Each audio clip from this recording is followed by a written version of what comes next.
மகாதிர என்ன பிரியாணியா? என்ன பிரியாணி? பீஃப் பிரியாணி. பீஃப் பிரியாணியா? எல்லா மசாலாவும் போட்டியத்தா? மட்டும் தான் போட்டு. எனக்கு இப்போதான் டியூட்டி முடிஞ்சிச்சு, அதனால தான் வீடியோ எடுக்க முடியல. ஆமாம், சரித்தா. எல்லாம் செட் ஆயிடுச்சு போல இருக்கு. ஆமாண்ணே. இந்த சைடில் என்ன குக்கரில் என்ன கறி வேக வச்சுருக்கீங்க? சரி சரி சரி சரி.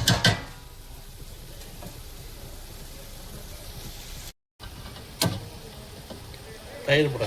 தயிராத்தா? ஆமாம்.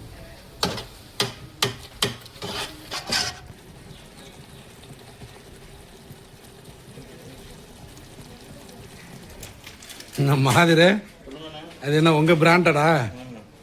ஆச்சி மசாலா பிரியாணி.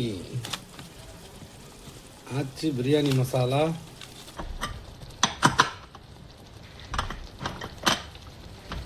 அடுத்தது தம்பி கறியை எடுத்து போட போகிறாங்க.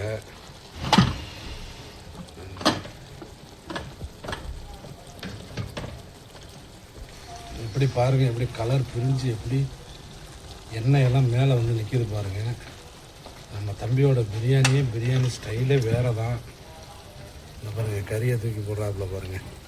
இந்த மாட்டிறைச்சி பீஃபு அப்படியே எடுத்து போட்டு அலங்காமல்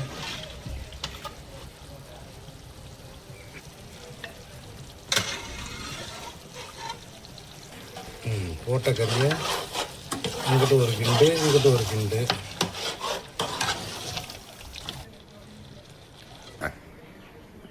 மாதிரி தண்ணி ஊற்றி ஆகுதா? தண்ணி ஊற்றி ஆகுதுண்ணே. 4க்கு 6. ஓகே தான், கொஞ்சம் ஊற்றியாச்சு.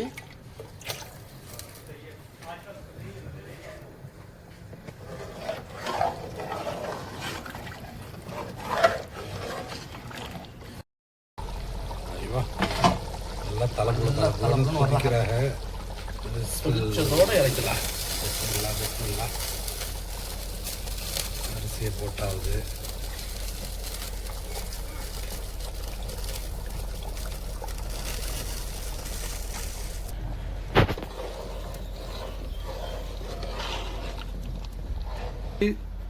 ஜீரக சம்பா அரிசியில் இன்னைக்கு பிரியாணி.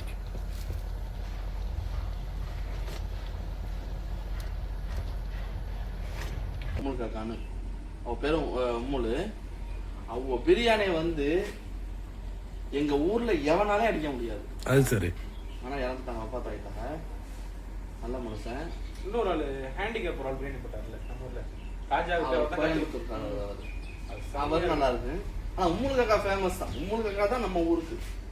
ஒரு தடவை போட்டாக மாட்டான் பிரியாணி கொள்ளையில கோப்புல. என்ன டேஸ்ட்டுங்களா, வேற லெவலு. பார்க்க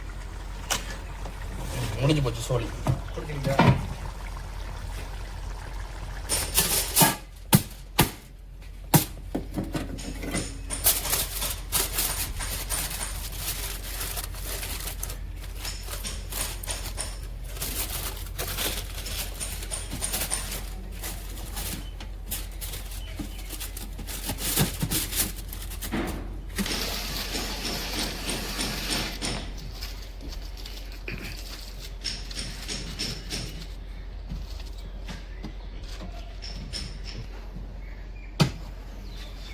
அண்ணே, கல்ல சூடு ஏறினதோட ஆஃப் பண்ணி விட்டுருங்க.